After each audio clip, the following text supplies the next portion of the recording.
नमस्कार श्रोते हो, रेडिओ जयंतच्या आनंदी कट्ट्यावर मी अनुराधा आपण सर्वांचं मनपूर्वक स्वागत करते. श्रोते हो, नवीन वर्षाचा पहिला महिना संपत आलाय. खरंच विचार येतो मनात, नवीन वर्ष लागल्यानंतर आपण पहिलं काय काम करतो बरं? तर ते म्हणजे भिंतीवरचं कॅलेंडर बदलणं. कारण ते कॅलेंडरच आपल्याला आठवण करून देत असतं तारखांची, वारांची, त्याचबरोबर येणाऱ्या सणांची आणि सुट्ट्यांची सुद्धा. गृहिणीची हे कॅलेंडर बघण्याची फार वेगळी पद्धत असते आणि वापरण्याची सुद्धा. खरं तर हे कॅलेंडर म्हणजे ना, बाईचा न दिसणारा संसारच असतो. कसा? ऐकूया. आईनं रबर बँडमध्ये रोल केलेलं कॅलेंडर कपाटातनं बाहेर काढलं. देवासमोर ठेवून त्याला हळद कुंकू वाहत नमस्कार केला आणि दरवर्षीप्रमाणे ते फ्रीज जवळच्या भिंतीवर लटकवलं. आई दरवर्षी असं करते. मनात प्रश्न आला, काय एवढं या साध्या 12 कागदांमध्ये? या विचारातनंच गेल्या वर्षीचं कॅलेंडर चाळत बसलो आणि त्यावर दिसलं आईनं गॅस सिलेंडर लावलेली तारीख, बाबांच्या पगाराची तारीख, ताईची पाळी, किराणा भरल्याची तारीख, दादाची परीक्षा, बचत गटात पैसे भरलेली तारीख, भिशी, दूध, पेपर, लाईट बिल भरल्याची तारीख, EMIची तारीख, घरकाम करणाऱ्या ताईंचे खाडे, यासारख्या बऱ्याच गोष्टींच्या नोंदी होत्या या कॅलेंडरमध्ये, अगदी मावशीच्या मुलाच्या लग्न तारखेपर्यंत. डिजिटल कॅल्क्युलेटर जरी आकडेमोड करत असलं ना, तरी महिनाभराचं आर्थिक नियोजन याच कागदी कॅलेंडरवर उमटत असतं. गरोदर महिलेच्या चेकिंगची तारीख, नंतर तिच्या बाळणपणासाठी हॉस्पिटलमध्ये नाव नोंदवल्याची तारीख, अगदी बाळंतीण झाल्याचा दिवसही या कॅलेंडरमध्ये लिहून ठेवला जातो. 10वी-12वीचं बोर्डाचं टाईम टेबल शाळेतनं मिळाल्यावर ते घरी आल्या आल्या या कॅलेंडरवर नोंदवण्याची आमच्यात प्रथा होती.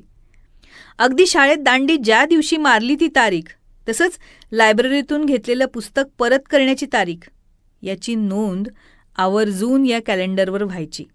सहकुटुंब बाहेर फिरायला जायचं म्हटलं तरी या बिचाऱ्या कॅलेंडरला 1 तास चर्चा ऐकावी लागायची. काही घरांमध्ये आजी आजोबांच्या औषधाच्या वेळाही कॅलेंडरवर बघायला मिळतात. आणि गंमत म्हणजे नवं कॅलेंडर आल्यावर घरातल्यांचे वाढदिवस कोणत्या वारी आलेत हे पाहण्याचा जणू एक इव्हेंटच असतो. श्रावण मार्गशीर्षातले उपवास याचं एक वेगळंच स्थान या कॅलेंडरवर असतं. का कुणास ठाऊक, पण संकष्टी चतुर्थी, आषाढी एकादशी, गणेशोत्सव, रक्षाबंधन, नवरात्र उत्सव, दसरा, दिवाळी, होळी, संक्रांत यासारखे दिवस आणि सण कॅलेंडरमध्ये एकदा पाहूनही मन भरत नाही. ते पुन्हा पुन्हा पाहण्यात एक वेगळंच समाधान वाटतं. मंडळी, हातात स्मार्टफोन आलाय, घरात एखादी चांगली डायरीसुद्धा असतेच. मग असं असूनही गृहिणी अशा कॅलेंडरवर का बरं लिहित असतील? कॅलेंडरचं निरीक्षण केल्यावर या प्रश्नाचं उत्तर मिळतं. डोळ्यासमोर राहणारं शाश्वत असतं असं म्हणतात. तसंच काही गोष्टी परंपरागत आहेत. गृहिणी घरात ज्या ठिकाणी जास्त असते त्या स्वयंपाकघरातच जास्ती करून हे कॅलेंडर लावलं जातं. याच कॅलेंडरकडे बघत एकीकडे बाईच्या मनात आठवड्याभराचं सारीपाट मांडणं सुरू असतं, दुसरीकडे तितकाच चोख स्वयंपाक सुरू असतो. या दोन्हीमध्ये गल्लत मुळीच होत नाही. ह्या कॅलेंडरकडे पाहिल्यावर असं वाटतं, घरातल्या प्रत्येक सुखदुःखाची, चांगल्या वाईट परिस्थितीची नोंद घेण्याची जबाबदारीच जणू या कॅलेंडरनं आपल्याकडे घेतली आहे. कदाचित काही महिलांना कॅलेंडरकडे बघितल्यावर काहीसा आधारही वाटत असेल. हिवल्याशा हुकवर वर्षभर लटकणारं हे कॅलेंडर पाहिल्यावर कदाचित अनेकांना बळही मिळत असेल.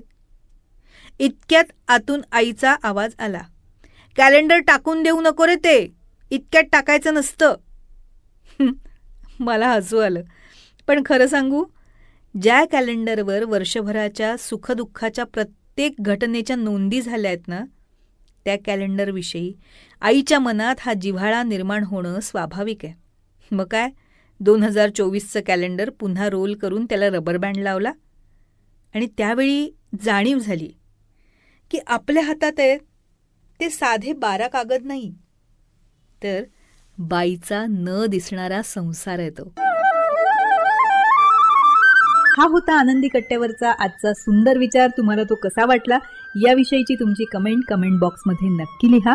आणि त्याचबरोबर रेडिओ जयंतचे दर्जेदार कार्यक्रम ऐकण्यासाठी रेडिओ जयंत लाईक करा, शेअर करा आणि सबस्क्राईब करा. रेडिओ जयंतचं सबस्क्रिप्शन फ्री आहे. आणि त्याचबरोबर नोटिफिकेशनसाठी बेल आयकॉनवर क्लिक करायला सुद्धा विसरू नका.